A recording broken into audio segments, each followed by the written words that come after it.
So Mark, I believe you've got quite a story to tell. Please let us all know how it all started. Okay, so cross-country race, Allestree Park, January 2016. I've been looking forward to this for ages. My first proper cross-country run race. Bought myself some new trainers as well, and half a mile into the race, and suddenly everything just went black. Apparently, I'd suffered a cardiac arrest half a mile into the race itself. So, obviously, you said you practiced for it. Did you feel in tip-top shape going into it? I'd assume you wouldn't run a race if you didn't. Yeah, exactly. I'd done park runs. I was a keen cyclist. I'd done mountain bike races, 24-hour events not so long before. 2 weeks before, I'd run a 10k race as well. And, you know, constant training, getting myself ready for the cross country because I knew it was going to be hard. No issues whatsoever. And then just all of a sudden this happened out of the blue. So, I'm assuming you've come round, you're in hospital now. What? When did the inquest start as to how this happened? And did they diagnose you? Did you get diagnosed with anything in the end? No, well, in the end, what the cardiologist told me was that I did have a form of CHD, which is a coronary heart disease, hereditary, unfortunately. So, and it was underlying. We didn't know about it, or other than that my father passed away 9 years previously from a sudden heart attack at work, and that's the only history that we had in the family. So it's a big race, Thursday night, it's Wednesday evening today. You've got 24 hours to the race. How are you feeling about this one? It's a bit emotional because it's going back to where it happened, you know. So what's making it easier to do is the fact that I've got a lot of friends and support.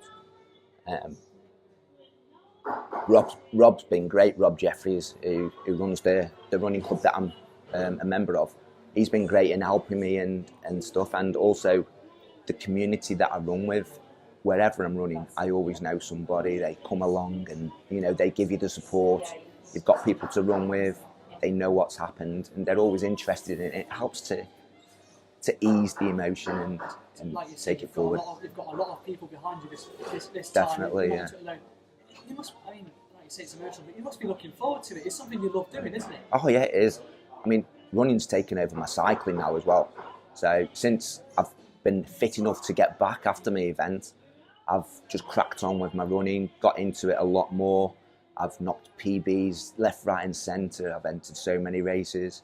And running off-road, what we're going to be doing tomorrow night, cross-country, is just like, it's just brilliant. I love it. It's just the camaraderie of everything. It's the mud, the dirt, the cold. It's just brilliant. Did the experience at Allestree a couple of years ago, did it change the way you prepare for this one, or is it just a case of getting on with it? I think for myself, it is just a case of getting on with it. You can't let anything stop you, really, because life's too short. You know, I've got another chance, so make the most of it. You've been doing a lot of charity work for a charity called Heartwise. Please talk us through about it. Let's hear all about it. So, Heartwise, at Allestree, the only reason that I was lucky enough to be saved was due to the other people that were running in the race, pretty much.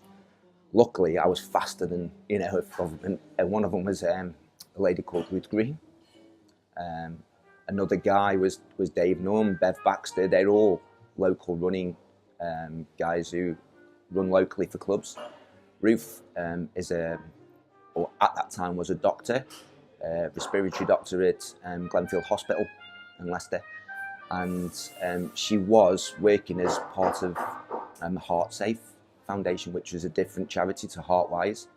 Ruth was the main person who gave me the CPR, controlled the AED, looked after me until the paramedics arrived, and following my recovery, I got back in touch with Ruth, and we sort of formed a spring-off group of Heartwise called Heartwise Runners.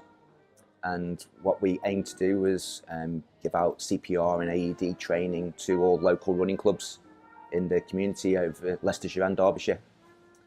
In that time, I think we've trained pretty much every running club that we have been in contact with within Leicestershire and Derbyshire, and hope to continue that going forward.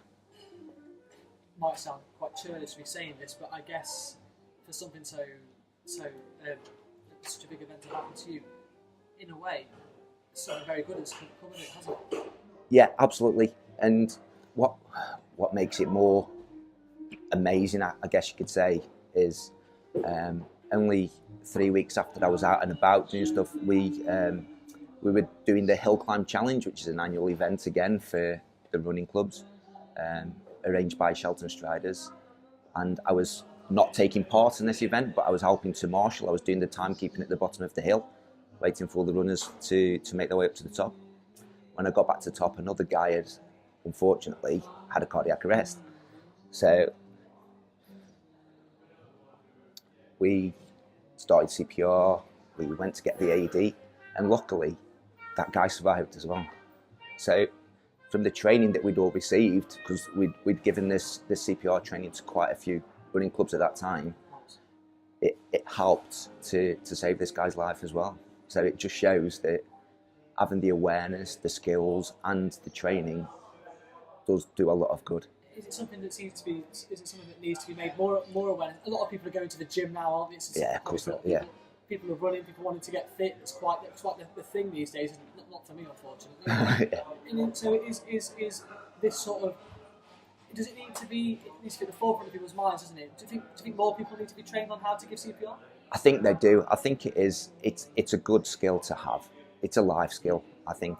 From Heartwise previously, Heart Safe as was, and they've give training to thousands of school children in Leicestershire, and it's those guys and the peers that if we can get CPR training out to as many people as we can, it could be me again, and you could be giving CPR to me. It's that skill that you need to give the CPR within, I think it's 8 minutes, to give anybody a realistic chance of survival. And the ambulance service, as good as it is, they don't react within that time. They get there quick as they can. But to have somebody in the first instance giving that life-saving skill it's very important. Looking forward to it? Yeah, definitely. Yeah.